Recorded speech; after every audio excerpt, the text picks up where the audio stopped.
Subscribe to our channel by clicking the subscribe button. Click the bell button and enjoy the latest uploads from our channel. अस्सलाम वालेकुम viewers, उम्मीद है कि आप सब खैरियत से होंगे।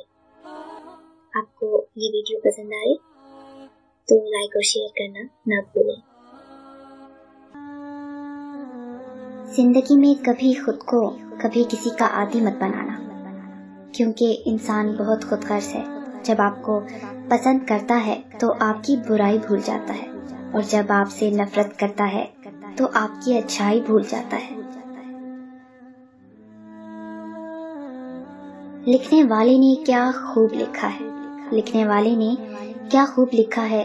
जिंदगी जब मायूस होती है तभी महसूस होती है।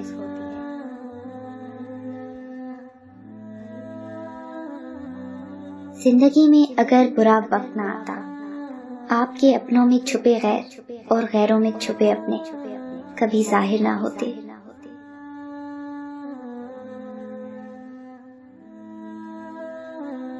अगर इस दुनिया में खुश रहना है तो ये बात जान लो, तुम्हारे रोने से किसी को कोई फर्क नहीं पड़ता।